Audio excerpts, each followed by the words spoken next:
studying the Old Testament, I looked him up quite a bit. He's got two nicknames. The first is the prophet of individual responsibility. How's that for a title?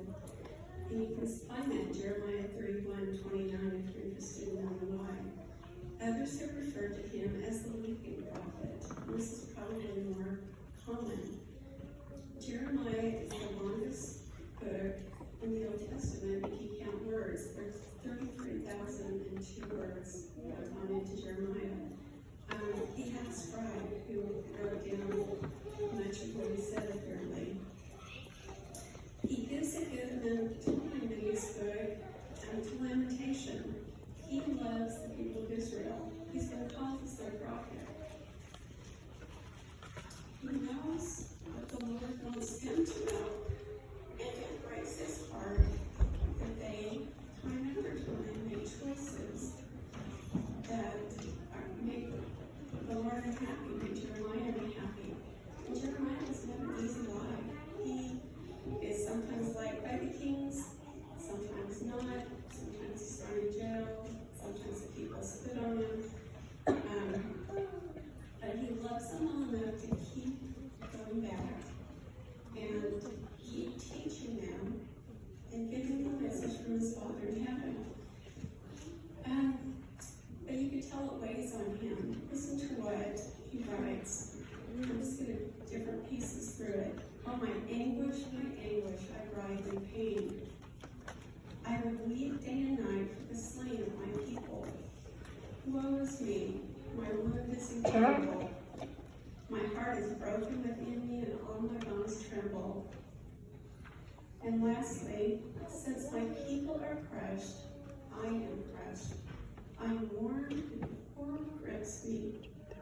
Is there no balm in Gilead? Is there no physician there? Now, have you felt like that sometimes? You know, life is hard, and sometimes we have felt like this. So I Googled balm of Gilead. It seems to be a flowering plant that grew in the area east of the Jordan River. It was a commodity of trade, and was felt at that time to have miraculous properties. It was used as an analgesic, an anti-inflammatory, an antibacterial, an astringent, a detoxifier, and cough medicine. I knew there was like that. That was very interesting. We don't know what it was because we can't find it anymore. It doesn't grow. It's become symbolic of the power to soothe and heal. And later, as time went on, it became symbolic of Christ and his ability to heal each one of us physically, emotionally, and most importantly, spiritually. Elder Ballard shared the chorus of the song, and I Googled the song too and read it. It's long, there's like multiple verses. But the chorus goes, there is a balm in Gilead to make the wounded whole. There is a balm in Gilead to heal the sin-sick soul. Now, I spent many years working in pediatric practice where we saw children and their parents, their families. There were many that came in with physical ailments, but there were just as many that came in with emotional or spiritual ailments.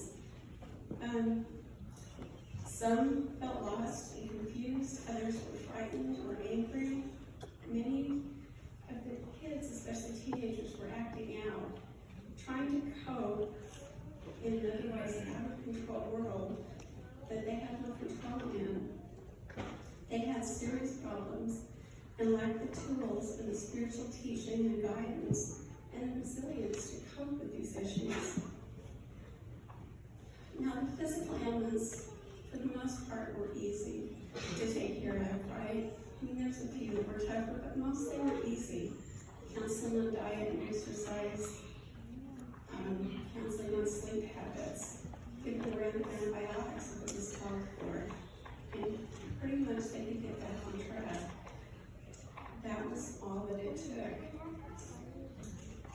But not so much with the other.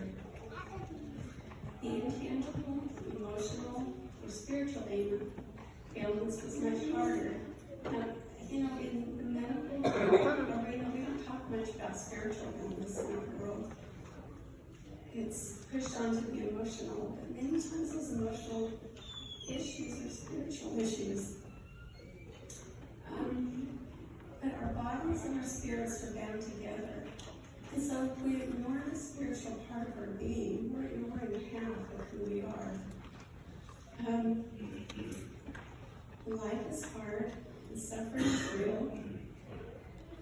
We hurt others and they hurt us.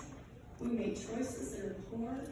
We have consequences that we don't plan on, don't want, never signed up for. Or those we love make choices that we know will lead to pain or even disaster. And we feel very much like Jeremiah wrote. We are crushed, and those we love are crushed. We hurt for them, pray for them, we mourn with them and for them. And we may feel despair, but if we understand the gospel, we never give up hope. And just as there are rules for physical health, there are rules for spiritual health. There are specific things that we can do, that we should do to help us be whole, to cope and to find peace. Daily prayer and pondering things of God, getting our head out of this world, and rising to a higher plane, even for a few minutes a day, makes us better and helps us cope. Reading scriptures and studying God's commandments and promises. The more we study and ponder, the more we learn about our Father, and the more we can feel His love for us. And that offers us hope. Now these are small things, simple things. They're our foundation. As we do these little simple things, we grow and we can begin to participate in Christ's work. We learn to be a service to someone else in need. And the beauty of the gospel is that as we tend to another's needs, someone else is tending to ours. Now, we don't do this perfectly, but the more we try, the more we're taught, and we do get better. We have a circle of love and trust that expands. And one of the most important things we will do in our lives is to minister to our brothers and sisters. How lucky we are to be called His people, to be able to bear one another's burdens, to mourn with and comfort those who are in need. Elder Holland taught that sometimes we will see clearly what we can do to help. However, many times we can only listen, wait, try to understand, and support the person through their journey. Many challenges are ongoing, and oftentimes there are not quick solutions. And our purpose is not to fix someone else anyway. Where their challenges is just to be there and share your love with them. Last conference, Elder Nielsen taught us about Christ being born of Gilead. He tells the story of the loaves and fishes, and I love this story. I hadn't looked deeper at this thing either and stopped at the miracle of the 5,000 being fed. But the story actually continues. When Christ asked His disciples to gather up the remains, the leftovers, and they filled 12 baskets with the leftovers. He could feed everyone and still have leftovers. We should remember this important part of the story when we read, "My grace is sufficient for all men." This means His redeeming love and healing power can cover any sin, any wound, any trial, no matter how large or difficult or horrible a place we are in, there are still leftovers. He can cover it. It's sufficient for all of us, and He will heal us completely. Look in this room. The book speaking so scary to me. But I look in this room and I see people of love. Even if I never was told myself they love me anyway, and I can tell you how much I appreciate that knowledge. And the strength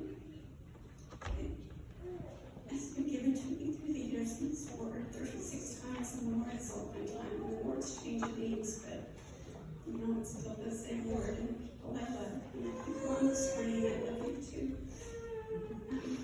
I am grateful for the gospel. My testimony was a hard one, but I am so grateful for it. say, start working hard. The Lord will bless you, I promise He will. Your testimonies can be strong, our testimonies grow. Every time we do something